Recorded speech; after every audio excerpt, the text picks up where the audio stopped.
오늘 같이 나눌 하나님 말씀 보겠습니다. 하나님 말씀은 요한복음의 말씀을 보겠습니다.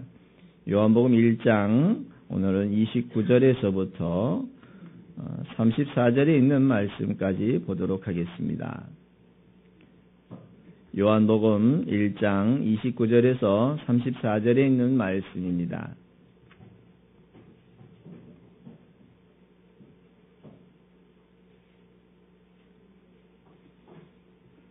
찾으셨으면 제가 봉독해 드리도록 하겠습니다. 이튿날 요한이 예수께서 자기에게 나오심을 보고 가로되 보라 세상 죄를 지고 가는 하나님의 어린 양이로다. 내가 전에 말하기를 내 뒤에 오는 사람이 있는데 나보다 앞선 것은 그가 나보다 먼저 계심이라 한 것이 이 사람을 가리킴이라.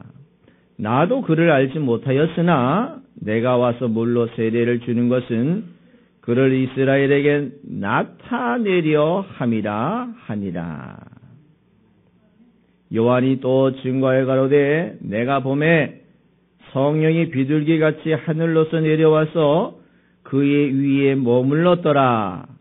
나도 그를 알지 못하였으나 나를 보내어 물로 세례를 주라 하신 그이가 나에게 말씀하시되 성령이 내려서 누구 위에든지 머무는 것을 보거든 그가 곧 성령으로 세례를 주는 이인 줄 알라 하셨기에 내가 보고 그가 하나님의 아들이심을 증거하였느니라 하니라. 아멘. 성경의 역사는 아주 단순합니다. 뭔가를 하나 가르쳐주고 싶어 해요. 여러분들이 인생에서 어디서 와서 어디로 가면 좋을지, 무엇을 했으면 좋을지, 어떻게 살면 좋을지, 과연 그렇게 살면 우리는 어떤 결과를 얻을 것이냐라는 것에 대한 교육이라는 것입니다. 그러나 많은 종교는 이 교육을 하죠. 사람이 어디서 태어났느냐, 어떻게 살 거냐, 어떻게 사는 게 최선이냐, 그렇게 살다가 죽으면 어떻게 되지? 사람들에게는 이게 고민거리고요. 또 이게 갈등거리거든요. 거리기도 하고요. 또 이런 것을 알아보려고 나름대로 철학을 연구하기도 하고 나름대로 방향을 잡아가 보기도 합니다. 그러나 안타깝게도 인생에 아주 명쾌한 답을 제시해 준 종교나 또 책이나 또 사람이 이 세상에 참 찾기가 어려웠다는 거예요. 그러나 이제 여러분이 하나님의 말씀을 또 들어보시면 또 하나님의 역사를 이렇게 배워보시면 하나님께서는 인생의 처음부터 인생의 마지막 그리고 난 다음에 그 마지막 이후에까지도 이렇게 교육해주고 있습니다. 알려주고 있다는 거예요. 여러분으로 이거 뭔가를 이해할 수 있도록 좀 배워라. 좀 이해해라. 그리고 이해하면 인생에서 정말 수없이 많은 어려운 길을 가지만 그 인생의 어려운 길 속에서 포기하지 말고 우리에게 소중한 결과가 있으니까 그 결과를 얻을 때까지 우리 한번 열심히 달려가 보자라고 이렇게 권면하고 있다는 것입니다. 여러분 직장 생활하시기 어려우시죠? 아침 일찍 출근하셔가지고 저녁에 늦게까지 근무하시고 애쓰고 수고하고 또 직장에서 쉽지는 않습니다. 얼마나 많은 스트레스를 받는지 몰라요. 얼마나 많은 고통을 받는지 몰라요. 하루에도 어떤 분들이 이렇게 얘기합니다. 이 사표를 몇 번씩 쓰고 싶은 정도로 정말 안타까운 마음을 갖고 있습니다. 그래서 어떤 분들은 사표를 책상 서랍에 넣어놓고 다닌다고 이야기할 정도로 힘들게 살아가고 있습니다. 그런데 그 힘든 가운데에서 그래도 이겨나갈 수 있는 힘이 뭡니까? 그래도 이겨나갈 수 있는 힘은요, 월급날이 있다는 것이 이겨나갈 수 있는 것입니다. 만약에 월급이 25일이라면은 25일을 맞이하려고 그 목표점을 향해서 아이고 힘들어도 참는 거예요. 정말 고통스러워도 참는 거예요. 그러고 이 월급을 받고 난 다음에 또 다음 월급을 기다리면서 또 참는 거예요. 그러니까 직장생활 하시는 분들의 그 힘들고 어려운 과정들을 여러분이 좀 이해해 주셔야 되고요.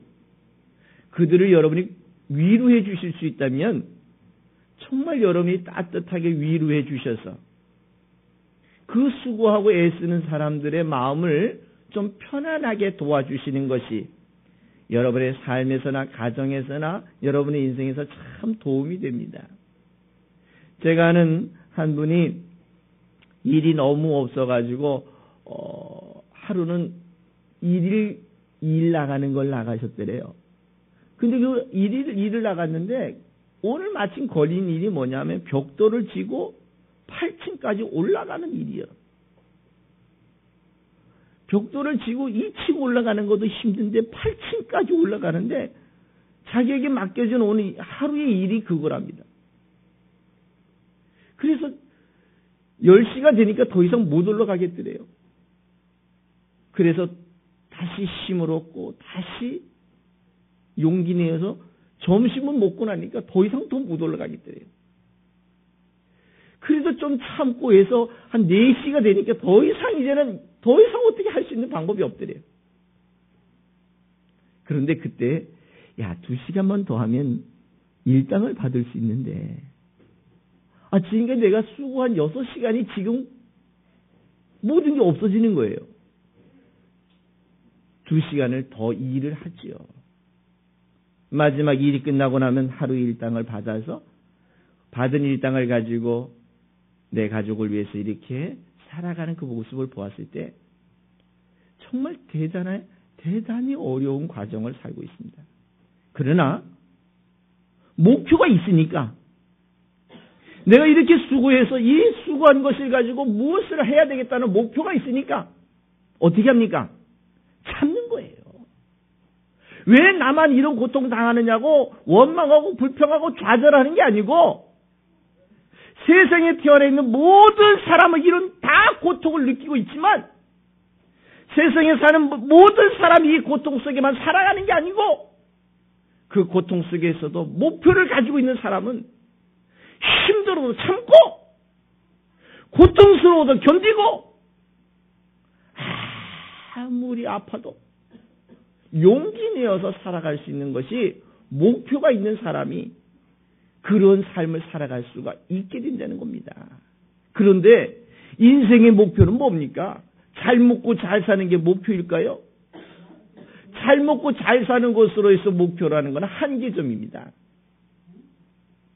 진정한 인생의 목표는 잘 먹고 잘 사는 것이 목표가 아니라 내 인생이 과연 어디로 돌아가야 할 것인가? 과연 내가 이렇게 살다가 이 몸을 벗고 난다면 어떤 결과를 얻을 것이냐? 그 결과를 얻을 때 부끄럽지 않게 살아있는 동안에 착하고 정직하고 아름답고 소중하게 살아온 사람은 그 죽음 이후를 아름답게 준비하면서 그 죽음 이후를 아름답게 준비한 사람이기 때문에 사는 동안을 좀 더 노력하고 사랑하고 용서하고 이해하고 아름다운 결과를 맺어갈 수가 있다는 것입니다. 그러면 그 결과를 누가 가르쳐 줄 수 있습니까? 누가 교육해 줄 수 있어요? 어떤 사람이 그것에 대하여 제시해 주거나 그것에 대하여 야 이거야 라고 보여준 존재 가치가 과연 몇이나 있습니까? 사람들은 그냥 있을 거야 라고만 이렇게 얘기합니다. 그냥 있을 거야. 그냥 믿어. 앞에 사람이 믿었으니까 니도 믿어. 그렇게 쫓아온 인생들이 지금 한국의 이 백성들이에요. 그러나 오늘 여러분과 내가 믿고 있는 예수는요. 그 과정 하나하나를 여러분에게 교육시켜 주는 겁니다. 이해시켜 주는 겁니다. 설명해 주는 겁니다. 어느 때는 병을 고치는 것을 통해서 설명합니다. 어느 때는 물 위로 걷는 것을 통해서 설명합니다. 설명해도 이해가 안 되면 결국은 어떻게까지 하시는 줄 아십니까? 자기가 죽어봐주면서까지 자기가 이 목숨을 벗어 보는 것을 보여주는 것까지를 통해서 어떻게 합니까? 교육해주고 있습니다. 그러면 그렇게 교육을 받은 사람은 어떻게 합니까? 아, 그래. 야, 저렇게 결과를 보여줬으니까 나도 그 결과를 얻어갈 수 있을 거야 라고 설명하는 것입니다. 오늘 예수님의 그 역사를 보면요, 철저하게 여러분을 이해시키고 철저하게 하나님의 일을 하는 사람을 이해시켜서 그 일을 하게 하고 있다는 겁니다. 여러분들도 역시 마찬가지로 예수 믿는 거 좀 쉽진 않잖아요. 그렇죠? 얼마나 힘듭니까? 이해도 안 되는 경우도 많잖아요. 그래서 설교라는 걸 통해서 여러분이 예수가 누군지, 교회가 뭔지, 이 교회를 다니면 뭐가 우리에게 유익한지를 설명해 주고 있잖아요. 그래서 설교라고 이야기하는 겁니다. 설명하고 풀어서 여러분으로 하여금 이해시키는 이 일을 하고 있다는 것입니다. 그런데 오늘 본문의 사건을 보면요, 그게 완연하게 나타납니다. 여러분 혹시라도 성경을 아시는 분들은 마태복음 또 마가복음을 보면 예수님이 오늘 세례 받으시는 사건이 나옵니다. 그런데 그 사건 속에서 설명하는 것과 오늘 본문에서 이야기하는 것이 좀 차이가 있다는 거예요. 조금만 더 여러분이 연구를 해보신 분들이라면 왜 이러는 거야? 어떻게 이렇게 다를 수 있지? 그러면 이게 헷갈리게 하는 것은 과연 무엇을 의미하는 걸까? 과연 이 헷갈리는 것 가운데 어떤 것을 선택해야 이게 바른 선택일까? 고민하게 될까요? 안 될까요? 고민하게 되잖아요. 당연히 성경이니까 믿어야지 뭐. 성경이니까 어떻게 이걸 거부하겠어? 이렇게 이해하는 게 아니고 최소한 비교하고 분석해서 그 말씀을 통해서 무엇을 가르치려고 하는가? 우리는 그걸 통해 뭘 배워야 되지? 라는 것들을 이해해야 된다는 거예요.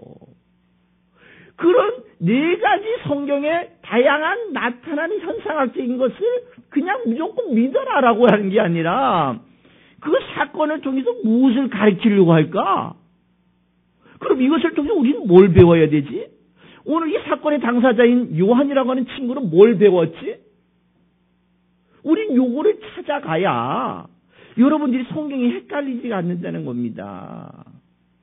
예를 들어 보십시다. 오늘 예수님께서 세례를 베푸는 세례 요한의 그 요단강으로 갔습니다. 가셔가지고 세례 요한을 보고 이렇게 얘기하면 야, 너 나한테 세례를 베풀어라 라고 이렇게 얘기하니까 마태복음에서 뭐라고 얘기했냐면 아니 내가 당신한테 세례를 받아야 되는데 왜 당신이 나한테 세례를 줍니까? 이렇게 얘기를 했단 말입니다.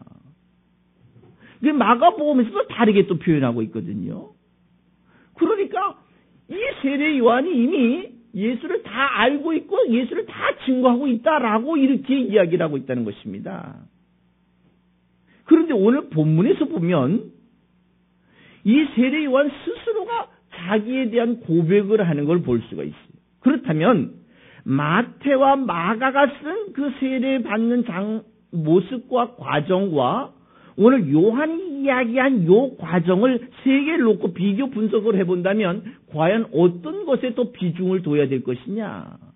어떤 것이 과연 더 성경적일까? 어떤 것이 과연 우리로 하여금 이해 쉽게 하려고 하는 의도가 포함되어 있을까? 이걸 찾아보셔야 된다는 거예요. 그런데 그 표현 가운데 가장 좋은 표현이 오늘 요한복음에 나오고 있습니다. 뭐라고 이야기하냐면 야, 하나님께서 나를 수많은 사람들에게 야, 우리에게 메시아가 올 거야. 그 메시아를 믿으면 너희들이 이제는 정말 새로운 삶을 살 수 있어. 라고 이렇게 얘기를 하게 했습니다. 야, 네가 수많은 사람들의 마음을 좀 준비시켜줘라. 그래서 그 사람들의 마음이 열린 마음에 메시아가 오면 메시아를 받아들일 수 있도록 그 사람들을 준비시켜주라고. 그것을 가지고 길 예비자 역할을 누가 맡았냐면 오늘 세례 요한이 맡았단 말입니다. 근데 이 세례 요한이 길 예비자 역할을 하긴 합니다. 야, 메시아가 올 거야. 걱정하지 마. 야, 인생은 힘들지만 걱정하지 마. 이겨, 견뎌, 참어, 조금만 기다려. 아주 강력하게 메시지를 전했죠. 그런데 더 중요한 것은 뭐냐면 소개하는 자가 뭔가 확실히 있어야 될 거 아닙니까? 소개하는 자가 자신이 있어야 되잖아요. 그런데 소개하는 자가 야, 이게 진짜 맞을까 안 맞을까? 아, 천국 갈 수 있을까 못 갈까? 아, 여기 앉아있는 사람은 천국 가는 사람이 몇이나 있을까? 아, 진짜 민가? 아, 진짜냐 가짜냐? 요거 가지고 논하다가 보면 나중에 본질도 못 찾아가는 거예요. 그러니까 오늘 하나님께서도 세례 요한이라고 하는 요 사람을 쓰시기 위해서 철저하게 교육하고 세례 요한을 이해시키고 세례 요한이 이해될 수 있도록 세례 요한을 이해시키는 좋은 방법을 이미 제시해 주었어요. 야, 네가 세례 주는 가운데 여러 사람이 세례 받을 거 아니겠냐? 그 세례 받는 사람 가운데 야, 하늘로서 징표가 있어지는데 요것을 가지고 오늘 요한은 뭐라 그러냐면은 성령이 임한다 이렇게 얘기를 합니다. 성령이 임한다. 근데 이따가 나중에 이 성령이 임하는 게 과연 뭔지를 한번 또 다시 한번 살펴볼 텐데요.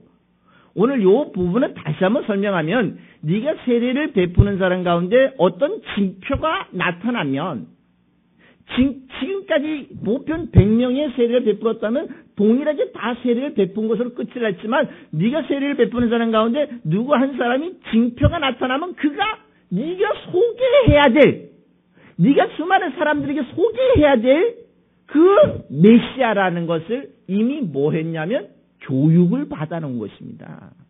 왜냐하면 예수님 시대만 하더라도 야, 내가 메시아야, 내가 구원자야, 나를 믿어, 나를 따라와 하는 사람이 엄청나게 많았습니다. 요즘도 많은 것처럼 그 당시에는 더 많았어요. 왜냐하면 메시아는 온다고 하지 수천 년을 기다렸는데도 안 보이지. 그러니까 어떻게 합니까? 여기저기 야, 내가 메시아야, 나를 믿어, 내가 할 수 있어, 나를 쫓아와. 수없이 많았어요. 그런데 그 수없이 많은 사람들 가운데 과연 어떤 분이 과연 내 인생을 맡길 만한 분인가를 선택을 해야 되잖아요. 그 선택하게 하는 좋은 방법이 세례 요한을 통해서 하게 하셨는데 세례 요한을 교육하는 방법 가운데 하나가 네가 세례를 베푸는 자 가운데 징표가 있는 자가 그 사람이다. 결국은 오늘 예수님께서 세례를 받으신 목적이 여기 나오는 겁니다. 그럼 다시 한번 정리해 볼까요? 세례를 왜 받습니까? 세례를 요한이 왜 주었습니까? 세례를 주는 이유는 야, 이제 나는 예수 믿겠다. 하나님의 사람이 되겠다. 내가 메시아가 오면 메시아를 영접하겠다. 뭡니까? 자기를 깨끗하게 하는 그런 과정입니다. 그리고 수많은 사람들이 보는 과정에서 내가 이제는 죽었습니다. 다시 살겠습니다. 내가 이제는 하나님 편이 되겠습니다. 나는 이제는 죄를 깨끗하게 하겠습니다. 나는 이제 더 정직하게 살겠습니다. 라고 하는 수많은 사람들이 보는 가운데 또 스스로의 과정 속에서 물속에 쑥 들어가면 어떻게 합니까? 죽은 사람입니다. 거기서 건지면 이제 다시 일으켜 세우면서 그를 살리는 것이죠. 그래서 우리는 세례라는 표현을 하지만 엄밀히 얘기하면 이거는 침례라는 표현이 정확합니다. 그러나 이 침례나 세례의 본질적 의미는 예수를 알게 하는 것이 본질적 목적이지 물속에 들어갔다 해가지고 죽었고 물속에 벗어났다 해서 산 것은 아니라는 것입니다. 그래서 우리 장로교회에서는 그 침례의 모양을 따서 세례라는 절차를 통해서 이제 내가 예수 믿겠습니다. 내가 이제 예수 떠나지 않겠습니다. 이제 예수와 함께 남은 인생은 평생 살겠습니다. 라고 고백하게 하고 인정하게 하고 그러면서 수많은 사람들이 그를 축하해주는 과정을 우리는 세례의 절차를 두고 있거든요. 그렇다면 세례받는 사람의 전제 조건이 뭡니까? 죄인이어야 됩니다. 의인은 세례받을 필요가 있을까요? 죄가 없는데 왜 받을 필요가 있습니까? 여러분, 그러나 우리 모두는 여러분과 나는 세례가 필수 조건입니다. 왜 필수 조건이냐면 여러분과 나는 모든 사람이 이 세상에 태어난 그때부터 죄인이기 때문에 그렇습니다. 죄인이기 때문에. 그럼 뭐가 죄인입니까? 내가 죄를 지은 것도 없는데요. 내 부모죄가 나한테 내려옵니까? 그런 죄가 아닙니다. 죄의 삭은 사망이라 그랬는데 그러면 이 세상에 태어나는 모든 사람은 죽습니다. 그렇다면 죽는다는 이야기는 죄가 있기 때문에 죽는다는 것입니다. 그렇다면 죄가 없다면 안 죽습니까? 예, 안 죽습니다. 그럼 육체가 안 죽습니까? 그건 아닙니다. 우리의 영혼이 안 죽습니다. 그래서 우리는 이 육체를 벗고 나면 우리의 영혼은 주와 함께 하나님의 처소에서 하나님의 영원한 약속에서 우리는 천국의 삶을 계속해서 살 수가 있기 때문에 우리 예수님께서 말씀하시기에 너희가 살아서 나를 믿는 자는 영원히 죽지 않는다는 표현은 육체가 죽지 않는다는 것이 아니라 육체는 죽지만 우리의 영혼은 하나님과 함께 하나님 나라에서 영원한 삶을 살아갈 수 있다라고 가르쳐주고 있고 그 가르쳐줬는데도 못 믿으니까 예수께서 친히 살아나는 걸 보여주시면서까지 가르쳐주고 있다는 것입니다. 그러니까 다른 종교와 우리가 차이점은 그거라는 거예요. 다른 종교는 못 보여줬는데 예수만큼은 어떻게 하셨어요? 보여줬잖아요. 봐라. 하도 못 믿으니까 보여주면서 야 이거야. 오늘 예수님께서도 세례 요한에게 세례를 받으실 이유가 없습니다. 그는 죄가 없는 분이거든요. 그런데도 불구하고 그분이 오늘 이 세례 요한에게 가서 야, 너 나한테 세례 베풀어. 오늘 그러니까 마태복음에서 뭐라고 얘기했냐면 당신한테 내가 세례를 받아야 되는데 왜 내가 당신한테 세례를 베풀어야 합니까? 라고 이렇게 고백하는 걸 볼 수 있습니다. 그러나 오늘 요한복음에서 요한이 이야기한 얘기가 정확한 겁니다. 나도 누구를 소개해야 될지 잘 몰랐으나 내가 세례 베푸는 자 가운데서 하늘에서 징조가 있으면 이 사람이 네가 소개해야 될 메시아다라는 것을 어떻게 하고요? 알게 하려고. 오늘 예수가 죄 없으신데도 불구하고 세례라고 하는 절차를 통해서 누구를 교육하십니까? 세례 요한을 교육하고 있다는 것입니다. 그러니까 예수님의 모든 행위하시는 것, 또 그가 기적을 베푸는 것, 말씀하시는 것은 다 무엇을 위한 거예요? 잘 먹고 잘 살아라? 정말 그렇게만 생각한다면요, 예수 믿지 않는 사람이 더 잘 먹고 잘 살고 있습니다.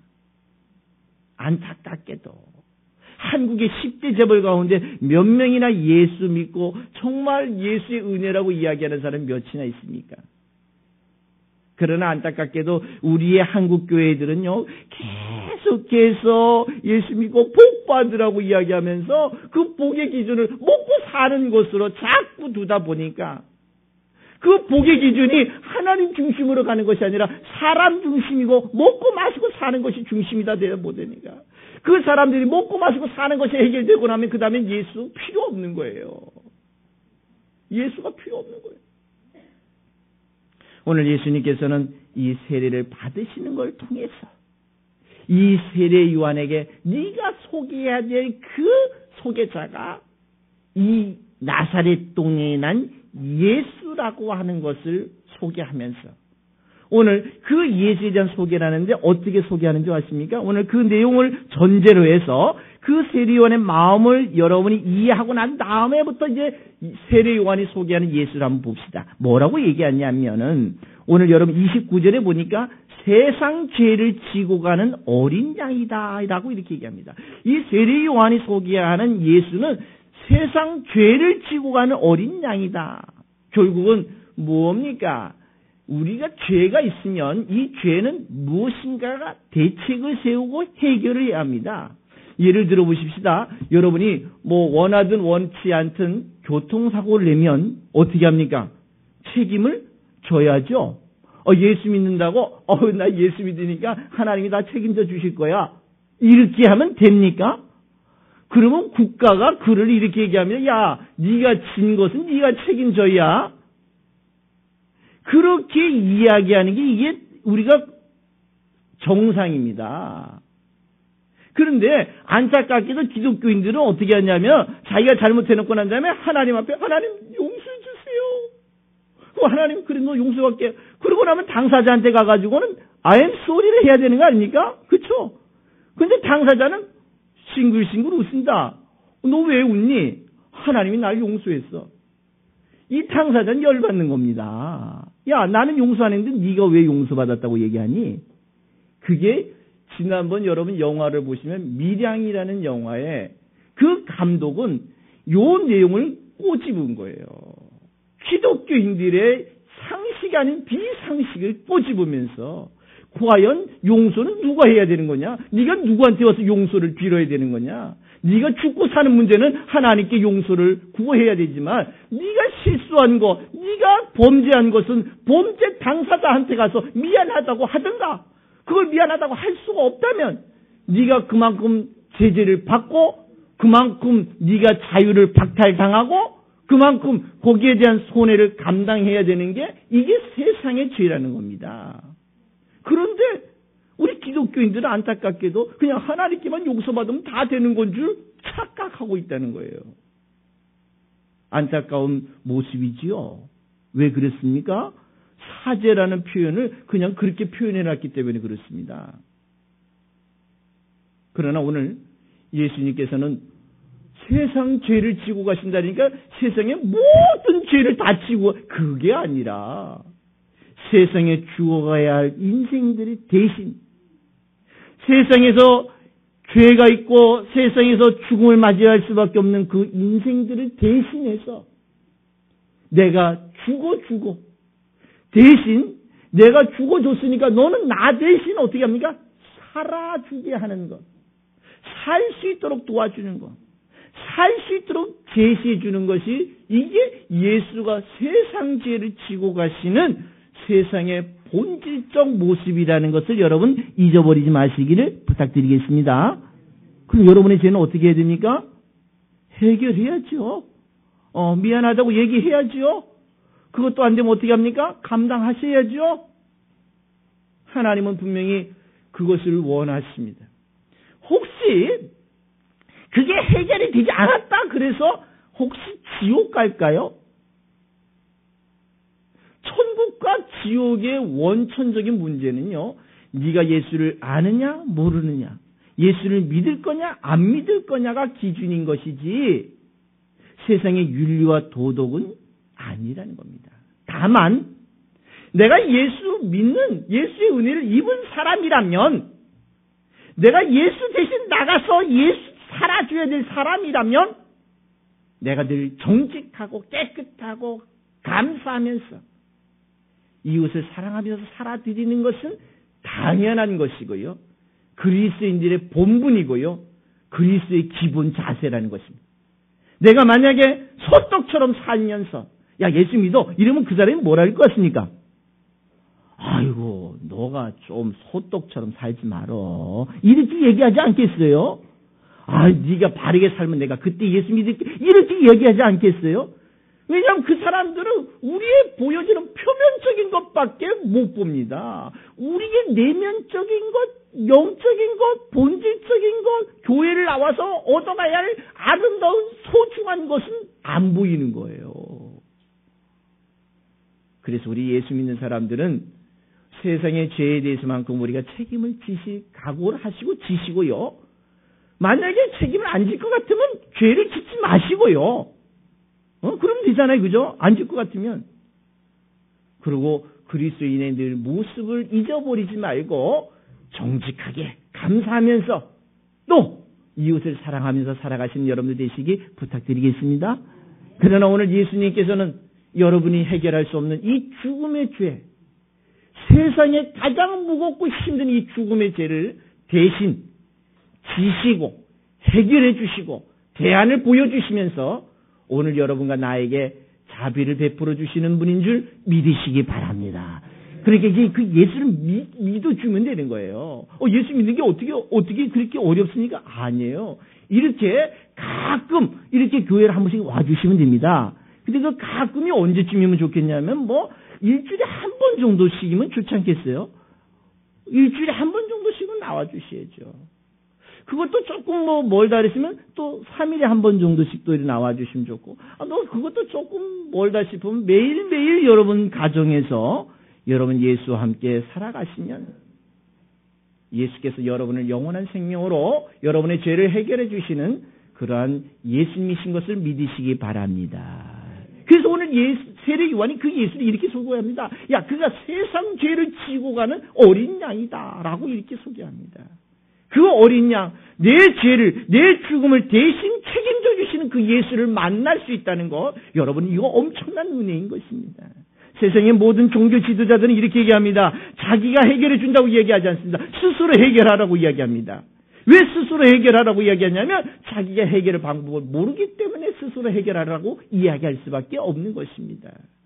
그러나 예수께서는 오늘 우리의 어린 양이 되셔서 그 책임져 줄 수 없는 그러한 엄청난 어려운 일들을 친히 책임져 주시면서 여러분과 나를 하나님의 사람으로 이끄시는 줄 믿으시기 바랍니다. 그 은혜 속에 여러분이 살아갈 수 있다는 거예요.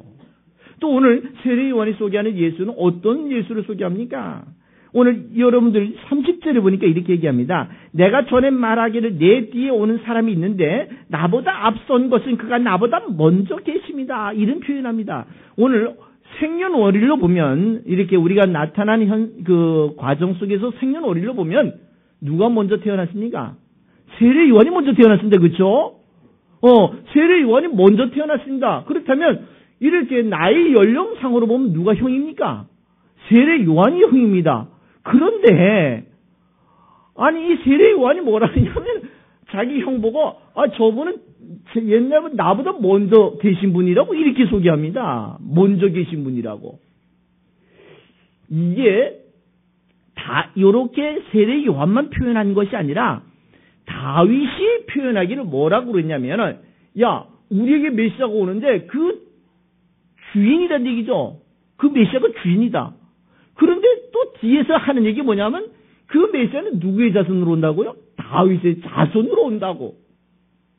다윗의 자손으로 왔으면 다윗의 입장에서 보면 예수는 어떻게 합니까? 저 아랫벌 손주뻘 되는 거 아닙니까? 그런데 그 다윗은 그 오실 메시아를 보고 뭐라 하냐면 그 오실 메시아는 내 손주지만 알고 보면 나보다 먼저 계신 분이다. 이렇게 표현하는 겁니다. 먼저 계신 분이다.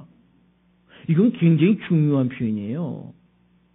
비록 다윗의 자손으로 그 족부상으로 나타나시긴 하셨지만 이분은 태초에 누구셨냐? 하나님이시다 라고 하는 표현인 것입니다. 하나님이신 그분이 이 육체를 입고 있는 우리를 설득시키고 이해시키기 위해서 육체를 입으시고 여러분을 찾아오시고 우리를 찾아오신 그 엄청난 역사라는 사실을 잃어버리지 마시기를 부탁드리겠습니다. 왜 잃어버리지 말아야 되냐면 이걸 잃어버리니까 본질을 못 찾아가는 거예요. 예수가 과연 어떤 분일까? 예수를 믿으면 과연 무엇을 얻지? 예수를 믿어서 내가 무엇을 가져가야 될까? 이거에 대한 본질을 여러분이 잊어버리지만 않는다면, 잃어버리지만 않는다면 인생에서 어떤 고난이 오고 핍박이 오고 고통이 와도 어려움이 와도 예수 안에서 승리할 수 있는 줄 믿으시기 바랍니다. 믿으시렵니까? 한번 믿어보십시오. 한번 믿어주십시오. 그냥 지금 잘 이해가 안 되지만 그래도 믿어주어 보면 결코 후회하지 않는 이 결과를 얻어갈 수 있는 줄 기억하시기 바랍니다. 오늘 그리고 또 이 세례 요한이 예수에 대한 소개를 하는데 뭐라고 얘기하냐면 오늘 자기가 이렇게 보고 난 다음에 34절 봅시다. 내가 보고 그가 하나님의 아들이심을 증거했다. 이렇게 합니다. 내가 이렇게 증거를 보니까 이분이 진짜 하나님의 아들이다. 우리가 기다리는 메시아다라는 것을 소개합니다. 또 그러고 난 다음에 이 예수에 대한 소개를 하는데 뭐라고 얘기하냐면 33절에 보면 이렇게 얘기합니다. 나는 물로 세례를 주지만 내 뒤에 오시는 그분은 뭘로 세례를 주시냐면 성령으로 세례를 주신다라고 이렇게 얘기했습니다. 그랬더니 사람들은 성령으로 세례를 받고 싶어가지고요. 뭐를 어떻게 하면 성령을 세례를 받습니까? 이렇게 얘기합니다. 그래가지고 열심히 막 이렇게 둘러뛰게 합니다. 저쪽 미국에서는 이렇게 서서 막 예배하고요. 서서 예배하면서 이렇게 점프를 하게 합니다. 점프를 하게 합니다. 그러면 이 점프를 한 30번씩 50번씩 하다 보면 이게 무아지경이 됩니다. 그럼 그때 성령이 임한다고. 또 어떤 그 단체에서는요, 막 웃습니다. 웃는데 어느 정도로 웃냐면 별 웃음 다 합니다. 개 웃음도 하고요. 소 웃음도 하고요. 야옹이 그러면서 그게 성령의 은혜가 임한답니다. 지금 한국교회나 세계교회 성령의 은혜라는 성령의 세례라고 하는 내용들을 전부 다 감정에다 두고 있다는 거예요. 감정에다가. 뭔가 기분이 좋으면 뭔가 은혜가 있다 이렇게 느끼는 거예요. 그러니까 감정을 좋게 하려니까 어떻게 합니까? 분위기를 띄울 수밖에 없는 거죠. 막 들고 뛰게 해야 되고요. 또 일어나라 그래야 되고요. 막 춤추게 해야 되고요. 막 박수 치게 해야 되고요. 막 웃게 해야 되고요. 그러다 보면 기분 좋아지지 않겠어요? 그럼 그 기분 좋아지면 그게 성령의 은혜가 세례라고 임재라고 이렇게 얘기합니다. 그래서 그걸 가지고 기름 부음을 받았답니다. 얼마나 이게 안타까운지 몰라요. 우리가 찬양하는 것은 예수가 좋아서 찬양하는 것이지. 우리가 예배하는 것은 예수가 우리에게 생명을 주신 것에 감사해서 예배하는 것이지. 어떤 내가 요구 조건을 만족하게 하려고 예배하는 것은 아니라는 것입니다. 예배의 주체가 바뀌는 거라는 거예요. 그런데 안타깝게도 우리는 지금 성령 세례라고 하는 표현을 그렇게 써먹고 있고요. 일명 부흥성애, 이렇게 이런 부분들을 사용해가지고요. 사람들의 마음을 막 감동시키고 감정으로 이렇게 세우려고 하는 액션들, 그런 행위들이 너무너무 많다는 것입니다. 안타깝게도 성경은 그렇게 얘기하지 않습니다. 성령 세례라는 것은 성령의 약속을 보내주시겠다는 거예요. 그럼 성령을 보내주시는 분은 누가 보내주십니까? 누구만이 보내주실 수 있는 겁니까? 오늘 이 예수만이 보내주실 수 있는 거란 말입니다. 예수가 돌아가시면서 이제 뭐라고 얘기했습니까? 야, 내가 죽는 게 끝이 아니야. 내가 부활하고 너희들이 또 다른 약속을 보여줄 텐데 너희가 사는 세상에 혼자 사는 게 아니야. 내가 너희를 돕는, 따라합시다, 보혜사 성령을 너희에게 보내주리라. 누구를 보내주겠다고요? 보혜사 성령을 보내주겠다고요. 그런데 그 성령이 오셔서 하시는 일이 뭔 줄 아십니까? 따라해 봅시다. 내가 너희에게 이런 말을 기억나게 해주겠다. 누가요? 성령이요. 성령이 하시는 역사의 최고한 역사의 본질적 역사는 그동안 살아계실 때 예수님이 하신 말씀을 이 친구들이 자기 입장에서 이해하지 않고 자기 욕심에 따라서 이해하지 않고 예수가 하시려고 하는 말씀의 의도대로 이해할 수 있도록 도와주고 기억나게 하고, 그리고 기억이 났으면 어떻게 합니까? 그걸 믿어가게 하고, 인생에서 가장 힘들 때 그 말씀이 기억이 나면 어떻게 할 것 같습니까? 포기하지 않고 다시 용기 얻어서 내가 돌아가야 할 고향이 있으니까 그때까지 참아야지, 그때까지 견뎌야지, 그때까지 이겨야지, 용기가 생기는 줄 믿으시기 바랍니다. 기억이 안 나면, 잊어버리면 얼마나 불행한 줄 아십니까? 내가 왜 예수 믿는지, 예수 믿어서 내가 뭘 하는지, 예수 믿어서 내가 뭘 얻을 수 있을지 깜깜한 거. 성령의 세례란 성령께서 오셔서 오늘 여러분을 깨닫게 하시는 역사가 이미 성령께서 여러분과 함께 하시고 성령의 세례의 시작이요 성령의 세례의 과정인 줄 믿으시기 바랍니다. 이미 여러분은 성령의 은혜 속에 남겨져 있고 성령의 인도하심 속에 살아가는 하나님의 사람들인 것을 믿으시기 바랍니다. 감정이 동원하거나 감정이 기분이 좋다 그래서 성령의 은혜가 임하는 것이 아니라, 비둘기가 왔다 갔다 그래서 성령이 임하는 것이 아니라, 성령의 임하심은 예수가 기억나게 하시고, 누군가에게 예수를 전할 때 나도 모르게 그동안 설교 들었던 것이 기억이 나고 그동안 배웠던 말씀이 기억이 나서 설명할 수 있다면, 그 설명이 자의적 설명이 아니라 예수님의 입장에서 설명할 수 있다면, 이게 성령의 세례요, 성령의 도우심이요, 성령의 인도하심인 것을 여러분 기억하시기 바랍니다. 괜히 감정 동원하는 쪽으로 가지 마세요. 괜히 띵뛰기 하는 데로 가지 마세요. 어디 가니까 막 휙휙 끓인다고 성령이 나간답니다. 그래서 나갈 것 같으면 그만합시다. 안타깝게도 씩씩거린다고 나가는 성령이 아니라, 여러분이 예수를 잘 알 수 있도록 도와주면, 여러분 오늘 말씀을 잘 이해하면 이미 여러분 성령의 은혜 속에 살아가는 사람들이고 하나님의 인도하심 속에 살아가는 하나님의 사람들인 줄 기억하시기 바랍니다. 그 문제를 해결하기 위해서 우리의 죄를 지고 가신 그 예수가 오늘 친히 육신을 입고 이 땅에 오셔서 여러분과 나와, 여러분의 가족을, 여러분의 이웃을 하나님의 사랑으로 이끌어 가시는 줄 믿으시기 바랍니다. 오늘 이 세례 요한의 그 의도를 여러분 이해하시죠? 이제는 세례 요한의 세례를 베풀 때 예수에게 세례를 베풀어야 될 이유는 이런 이유라는 거예요. 이렇게 좋은 예수를 소개하고 싶었어. 이렇게 좋은 예수를 수많은 사람에게 소개하고 싶었어. 이런 은혜가, 이런 사랑이, 이런 하나님의 인도하심이 여러분 모두에게도, 여러분의 가정에게도 함께 하시기를 부탁드리겠습니다. 승리하시기 바랍니다. 행복하시기 바랍니다. 행복하셔야 합니다. 꼭 그렇게 하셔야 됩니다.